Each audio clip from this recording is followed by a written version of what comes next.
आप सभी को मेरा नमस्कार। स्वागत है आप सभी का आपके अपने यूट्यूब चैनल टारगेट विद के। आई होप आप लोग बहुत अच्छे होंगे और आपकी एग्ज़ाम्स की तैयारी है वो भी अच्छी चल रही होगी। चलिए आज हम एक नया टॉपिक अगला नेक्स्ट टॉपिक है वो शुरू कर रहे हैं। तो काफ़ी इंपॉर्टेंट टॉपिक है सभी टेट एग्ज़ाम्स के लिए, जीन पियाजे। तो जीन पियाजे का क्वेश्चन है वो इसके जो सिद्धांत है संज्ञानात्मक विकास का सिद्धांत, इससे संबंधित कोई ना कोई क्वेश्चन जरूर आता है। और कुछ इसके जो अलग सी बातें हैं थोड़ी सी समायोजन को लेकर के है, आत्मसात से संबंधित है, स्कीमा से रिलेटेड है, तो उनके बारे में हम डिस्कशन करेंगे। तो काफ़ी इंपॉर्टेंट टॉपिक है, सिर्फ 10-15 मिनट इसको 10 से 12 मिनट इसी टॉपिक में लगेंगे। तो पूरी वीडियो ज़रूर देखना आप लोग। अगर आपने हमारे चैनल को पहली बार देखा है तो प्लीज़ हमारे चैनल को सब्सक्राइब जरूर करें और पिछले वीडियो जो टेट एग्ज़ाम से संबंधित है वो ज़रूर देखें। आप प्लेलिस्ट में आपको अलग अलग नाम से प्लेलिस्ट मिल जाएगी, आप ज़रूरत के अनुसार प्लेलिस्ट में जा कर के वीडियो देख सकते हैं। तो चलिए शुरू करते हैं। तो ये जो हमारा टॉपिक है पियाजे का जो संज्ञानात्मक विकास का जो सिद्धांत है उससे संबंधित रहेगा। तो अब देखिए, मानव जो वृद्धि है और जो विकास है, यानी मानव जो वृद्धि और विकास की जो बात करें तो उसमें काफ़ी आयाम होते हैं, अलग अलग स्टेप होते हैं। इसमें पियाजे का नाम आता है, कोहलबर्ग का आता है, वाइगोत्स्की का आता है। ये 3 बड़े नाम हैं, ठीक है। तो जीन पियाजे और वाइगोत्स्की है वो संज्ञानात्मक विकास के क्षेत्र से जुड़े हुए हैं, जबकि लॉरेंस कोहलबर्ग है वो नैतिक विकास के सिद्धांत से जुड़े हुए हैं। तो आज हम बात करेंगे जीन पियाजे के बारे में, ठीक है। चलिए, तो जीन पियाजे का सिद्धांत क्या कहता है, जीन पियाजे इसके बारे में क्या क्या बातें हैं पढ़ते हैं, जानते हैं, समझते हैं, ठीक है। जीन पियाजे एक प्रमुख स्विस मनोवैज्ञानिक थे, ठीक। कहाँ थे तो स्विस के थे। कहाँ के थे? स्विस के थे। तो इसमें आगे बात करें तो जिन्होंने एल्फ्रेड बीने के साथ क्या किया, जिन्होंने एल्फ्रेड बीने के साथ बुद्धि परीक्षणों का कार्य किया। बुद्धि के ऊपर जो एल्फ्रेड बीने का नाम आता है, बुद्धि परीक्षण के जन्मदाता इनको कहा जाता है। तो इनके साथ मिलकर के उन्होंने अनेक टेस्ट के परीक्षण किया। उन्होंने बालकों के संज्ञानात्मक विकास का कार्य किया।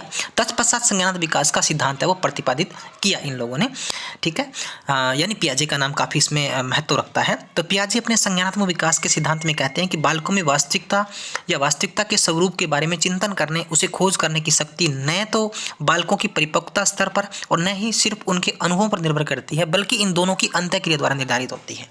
यानी जो बालकों के एक तरह से कुछ सोचने की, चिंतन करने की, विचार करने की जो शक्ति होती है वो केवल बालकों के मैच्योरिटी पर डिपेंड नहीं करती, बल्कि उनके अनुभव पर भी डिपेंड करती है। इन दोनों का जो मिश्रित रूप है अंतःक्रिया द्वारा निर्धारित होती है। आपस में परस्पर जो अनोन क्रिया करते हैं उनके द्वारा ही उसका प्रतिफल है वो निर्धारित होता है।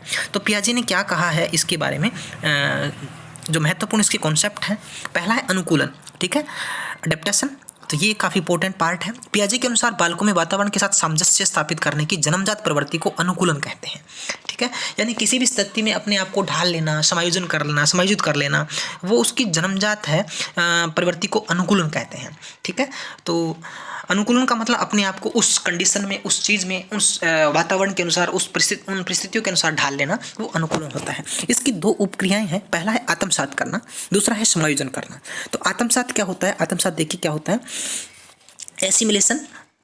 तो आत्मसातकरण यानी आत्मसात से अभिप्राय यह है कि बालक अपनी समस्या का समाधान करने के लिए या वातावरण के साथ सामंजस्य स्थापित करने हेतु पूर्व में सीखी हुई क्रियाओं का सहारा लेता है, ठीक है। तो आत्मसात करने के लिए क्या लेता है, वो पूर्व में पहले से जो चीज़ उसने सीख रखी है उसके सहारे वो नई चीज़ों को सीखता है। तो वो क्या हो गया, आत्मसात करना, ठीक है। पहले से उसने कोई चीज़ सीख रखी है, उससे जोड़ करके वो उस चीज़ को मतलब नई चीज़ को सीख लेता है। हाँ, पहले ऐसा था, अब इसमें ऐसा जुड़ गया तो ये वाला ठीक है, यानी इससे पहले ये था। तो कुछ इस तरीके से वो उसको जोड़ करके सीखता है, तो उसको आत्मसात कहते हैं। यानी पहली सीखी हुई चीज़ को उसका एक्सपीरियंस उसके काम आता है, ठीक है। यानी पूर्व में जो उसने अनुभव किया है उसी के आधार पर नई चीज़ों को सीखना या उससे जुड़ी हुई और चीज़ें सीखना या उससे आगे के बारे में सोचना, वो क्या होता है, आत्मसात करना। अब समायोजन क्या है, ठीक है, अकोमोडेशन। समायोजन में पूर्व में सीखी क्रिया काम नहीं आती, ठीक है। इसमें पूर्व में सीखी गई कोई क्रिया काम नहीं आती, बल्कि बालक अपनी योग्यता या व्यवहार में परिवर्तन लाकर नए वातावरण में सामंजस्य स्थापित करता है। यानी सीधा मतलब यही है कि समायोजन के अंदर व्यक्ति नवीन परिस्थितियों से गुजरता है, उसे नए अनुभव लेने होते हैं। पूर्व अनुभव उसके काम नहीं आते, पूर्व में सीखी हुई कोई भी चीज़ उसके काम नहीं आती, बल्कि वो उनसे आगे निकल करके कुछ नया, कुछ अलग अनुभव के साथ, नए अनुभव के साथ उस चीज़ चीज़ को सीखता है। यानी कहने का मतलब आत्मसात में हम पूर्व अनुभव का या पूर्व अनुभव के अनुसार सीख सकते हैं, यानी पूर्व अनुभव उसमें बहुत काम आता है। लेकिन समायोजन में हमें पूर्व अनुभव काम नहीं आता, बल्कि नवीन कुछ हमें करना होता है, कुछ नई परिस्थिति से गुजरना होता है, उसको हमें समझना होता है, उसको अपने जीवन में ढालना होता है, उसको मानना होता है। ठीक है, तो दो इसमें बातें थी, दोनों में थोड़ा सा अंतर है। आत्मसात करना का मतलब जो पूर्व में सीखी गई जो हमारी क्रियाएं हैं उनसे हमें सहारा मिलता है, उससे मदद मिलती है हमें।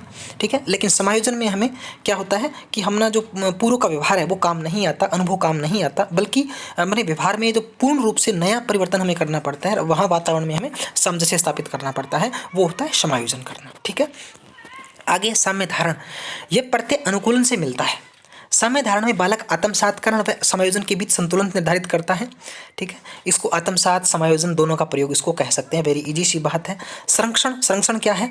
संरक्षण से अभिप्राय वातावरण में परिवर्तन तथा स्थिरता को पहचानने व समझने की क्षमता से है। किसी वस्तु के रंग रूप में परिवर्तन को उस वस्तु के तत्व में परिवर्तन से अलग करने की क्षमता से है।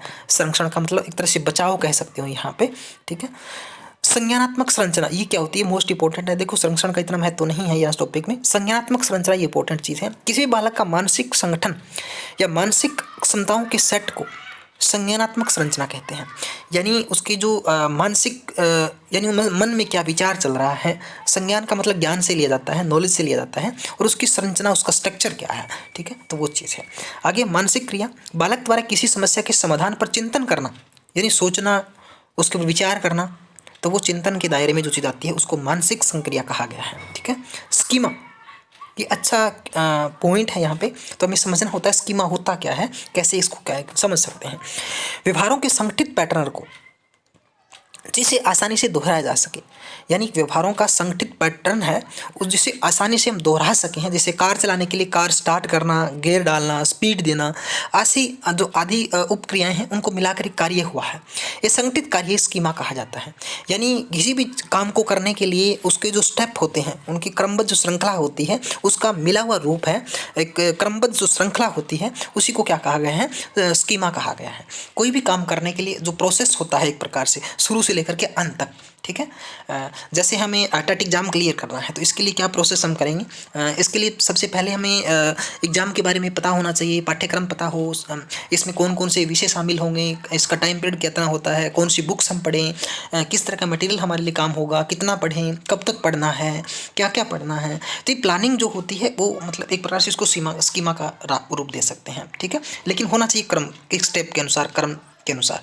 ये नहीं है कि एग्ज़ाम कभी था पढ़ कभी लिए, मतलब ये है कुछ और पढ़ लिया, अलग पढ़ लिया, तो वो चीज़ इसमें मायने नहीं रखती। कोई भी काम है उसको एक संगठित रूप से, क्रमबद्ध रूप से उसको अंतिम रूप देना वो स्कीमा होता है।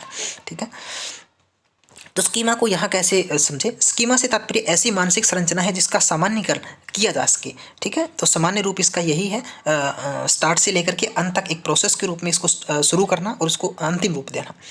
विकेंद्रीकरण, किसी भी वस्तु या चीज़ के बारे में वस्तुनिष्ठ या वास्तविक ढंग से सोचने की क्षमता विकेंद्रीकरण कहा जाता है। प्रारंभ में बालक ऐसा नहीं सोचता, परंतु 2 साल का होते होते वस्तु के बारे में वास्तविक ढंग से सोचने लगता है। ठीक है, तो जो हमारे संज्ञान होता है उसके विकास का सिद्धांत है वो यहीं से शुरू होता है कि बच्चा है वो 2 साल तक जब होता है तो वास्तविक ढंग से सोचना, यानी जन्म से लेकर के और 2 साल तक की अवस्था भी उसकी एक तरह से जो अवस्था होती है उसी को एक रूप दिया गया है, उन्हीं के बारे में बात करेंगे। यानी जो पियाजे का संज्ञानात्मक जो सिद्धांत है, यहाँ से देखिए इसमें टॉपिक में मैं आपको मुख्य बात जो बता दूँ एक बार फिर से। एक तो इसमें आत्मसात करना, एक समायोजन करना, 2 बातें तो ये आपको अच्छे से पढ़नी है। तीसरा है संज्ञानात्मक संरचना क्या है, अगली बात इसमें ये रहेगी स्कीमा क्या रहेगा। ठीक है, ये 3-4 बिंदु आपको अवश्य पढ़ने हैं। तो स्कीमा के बारे में पता हो, समायोजन के बारे में पता हो, आत्मसात के बारे में पता हो। ठीक है, तो ये चीज़ें ज़रूरी है। आगे है ये जो है पार्ट है पियाजे के संज्ञानात्मक विकास का सिद्धांत, ये मोस्ट इंपॉर्टेंट पार्ट रहेगा इसका। एक तो ये पता हो संज्ञानात्मक विकास का सिद्धांत किसका है, तो जीन पियाजे का है। ठीक है, और जीन पियाजे ने इसके सिद्धांत कितने दिए हैं? 4 सिद्धांत दिए हैं। ठीक है, पहला है 4 मुख्य अवस्थाओं में बांटा है, या जीन पियाजे के विकास सिद्धांत की कितनी अवस्थाएं हैं, तो 4 इसकी अवस्थाएं हैं। कौन कौन सी अवस्था है इसको क्रम से भी याद रखना है। इसकी जो इसमें जो अवस्था है उसको उम्र से, साल से जोड़ा गया है, तो वो भी आपको याद रखनी है। ठीक है, तो पहली इसमें है इंद्रिय जनित गामक अवस्था, ठीक है, इसको संवेदी पेशीय अवस्था भी कहा जाता है, ठीक है। तो जीन पियाजे की जो 4 अवस्थाएं हैं उनको अलग अलग रूप दिया गया। तो इसको दूसरा नाम अपने एक तो इंद्रिय जनित इसका हो गया, दूसरा इसका संवेदी पेशीय अवस्था इसको कहा जाता है, एक संवेदात्मक क्रियात्मक गामक अवस्था भी इसको कहा जाता है। यानी संवेदी, संवेदना, इंद्रिय जो भी नाम जुड़े हुए हैं इसको इंग्लिश में सेंसर मोटर स्टेज इसको कहा गया है। तो इसको जो एज का जो टाइम पीरियड है वो 0 से 2 वर्ष है, इसको अलग अलग से भी पढ़ेंगे। दूसरा है इसका पूर्व संक्रियात्मक अवस्था, ठीक है, इसको प्रत्यात्मक चिंतन की तैयारी भी कहा गया है, ठीक है, प्रत्यात्मक चिंतन की इसको तैयारी भी कहा गया है दूसरी स्टेज को, ठीक है। तो प्री ऑपरेशनल जो स्टेज होती है इसकी जो उम्र होती है 2 से 7 वर्ष का इसको समय दिया गया है, 2 से 7 साल तक के बच्चे के लिए इसका जो टाइम पीरियड है वो रहता है। तीसरी है मूर्त संक्रियात्मक अवस्था, मूर्त संक्रियात्मक अवस्था, ठीक है, इसको स्थूल भी नाम दिया गया है, स्थूल संक्रियात्मक अवस्था भी इसको कहा गया है। क्या नाम दिया गया है? स्थूल, ठीक है। तो ये भी इसका नाम याद रखना। और इसकी जो इसका उम्र इसकी रखी गई है वो इसकी है 7 से 11 वर्ष, ठीक है। तो 7 से 11 वर्ष का समय है वो मूर्त संक्रियात्मक अवस्था का होता है। चौथी है अमूर्त संक्रियात्मक अवस्था, इसको औपचारिक नाम भी दिया गया है, ठीक है, औपचारिक संक्रियात्मक अवस्था औपचारिक नाम है, ठीक है। तो इसकी उम्र है वो 11 से 15 वर्ष के लिए रखी गई है। तो ये चौथी स्टेज इसकी रहती है। तो पहली स्टेज में देखिए क्या कहा गया है, क्या बातें रखी गई हैं। इंद्रिय जनित गामक अवस्था, इन चारों स्टेज के बारे में आपको जितनी बातें हो सकती है पता होना चाहिए, हर एग्जाम में इसका क्वेश्चन आता ही आता है, ठीक है। तो पहला इंद्रिय जनित, या इसको दूसरा नाम संवेदी पेशी अवस्था भी कह सकते हैं, संवेदात्मक क्रियात्मक गामक अवस्था भी कह सकते हैं, ठीक है। इस अवस्था में या यह अवस्था जन्म से 2 वर्ष की अवधि में पूरी होती है। इस अवस्था में वह अपनी मानसिक क्रियाओं को अपनी इंद्रिय जनित गामक क्रियाओं के रूप में प्रकट करता है, यानी वो इंद्रियों के माध्यम से सीखता है, यानी आँख, कान, त्वचा, मुँह, जो भी इंद्रियाँ होती हैं उनके माध्यम से वो सीखता है। शारीरिक रूप से ये चीज़ों को इधर उधर करना, किसी चीज़ को पकड़ना। अब यहाँ से भी क्वेश्चन आता है भी शारीरिक रूप से चीज़ों को इधर उधर करना ये विकास की कौन सी अवस्था में आता है? तो इंद्रिय जनित गामक अवस्था इसको कह सकते हैं। जो भी ऑप्शन आपको मिले इसके अकॉर्डिंग 0 से 2 वर्ष के टाइम पीरियड में अपने भावों को रोकर प्रकट करना, ये भी इंद्रियों के माध्यम से हुआ, ठीक है।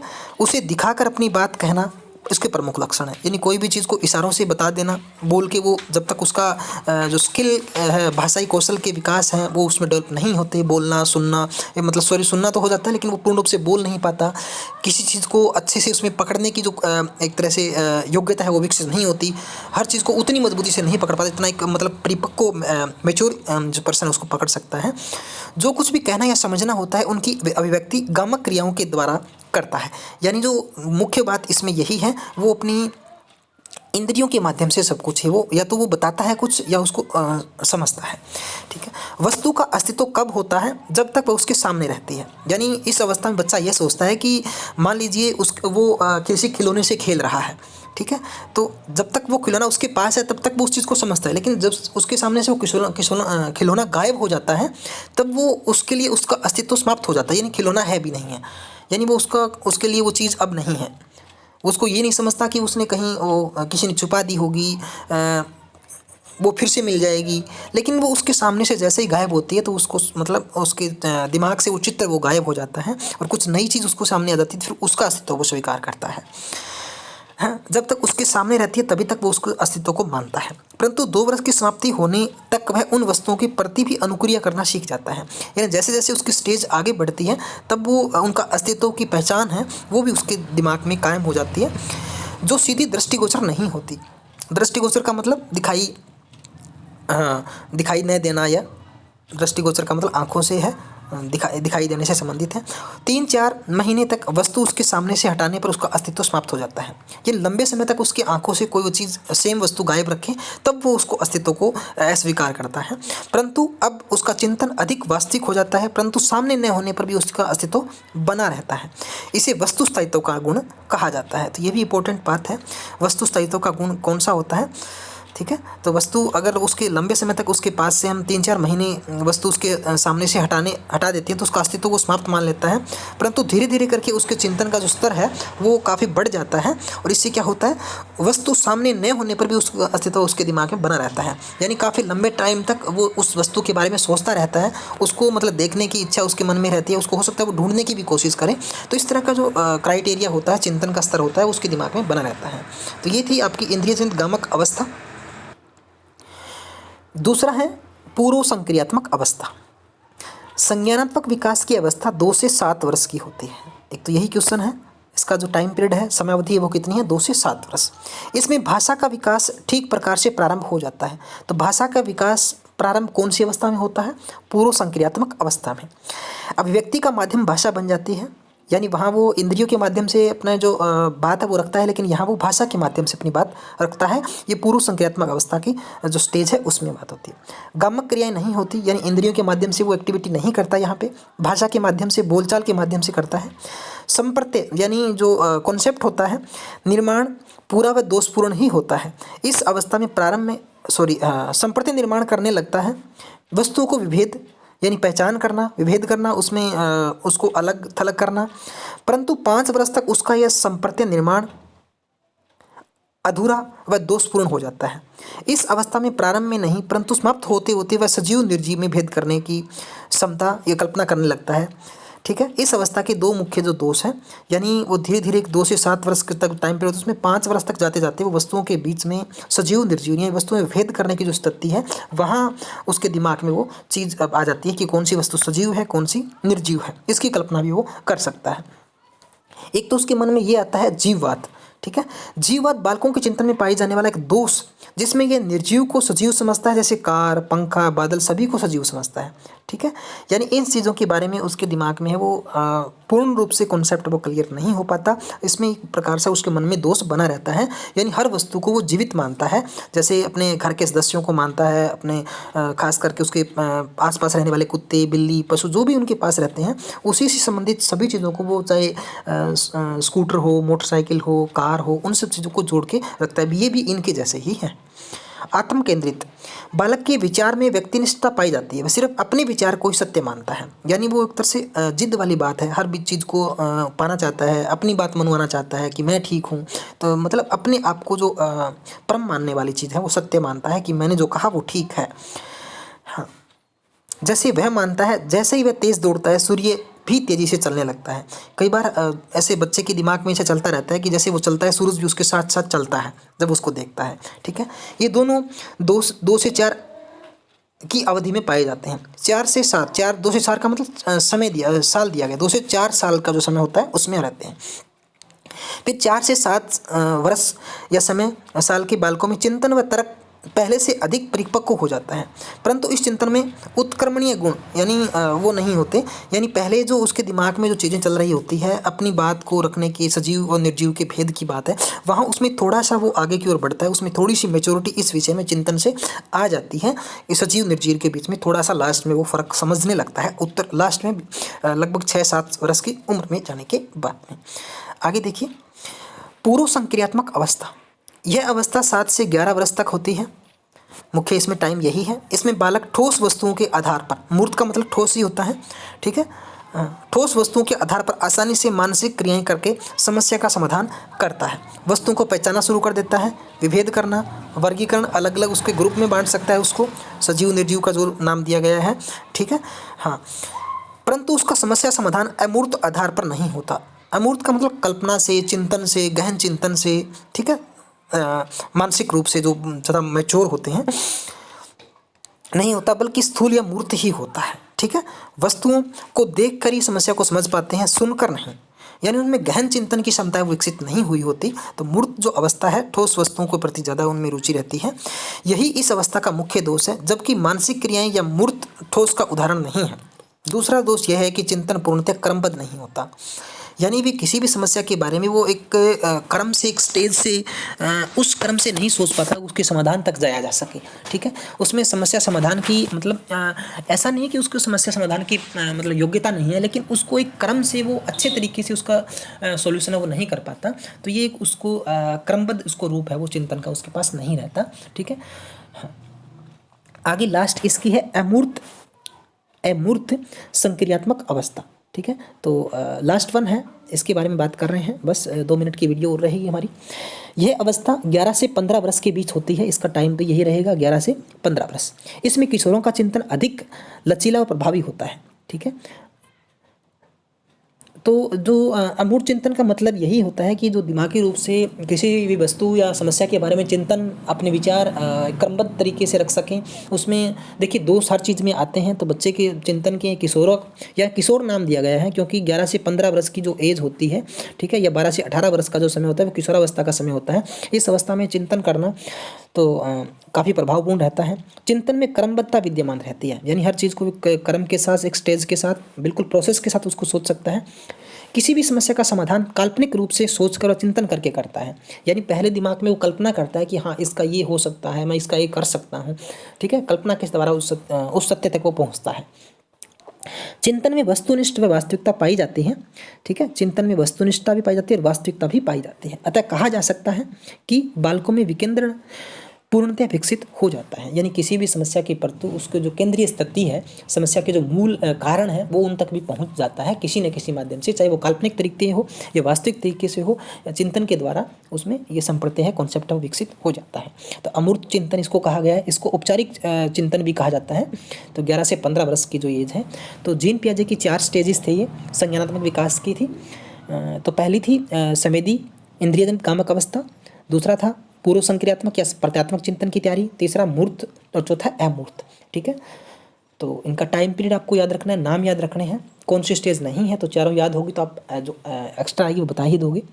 तो इससे अगली क्लास में हम बात करेंगे जो वाइगोत्स्की है और कोहलबर्ग के जो सिद्धांत है नैतिक विकास का, उससे भी बात करेंगे। लेकिन इस क्लास में हम सिर्फ इतनी ही बात करेंगे क्योंकि कम पढ़ लीजिए, थोड़ा पढ़ लीजिए, लेकिन अच्छे से उसके बारे में पता होना चाहिए। तो क्वेश्चन सीरीज़ भी हम लेकर आ रहे हैं इसके लिए।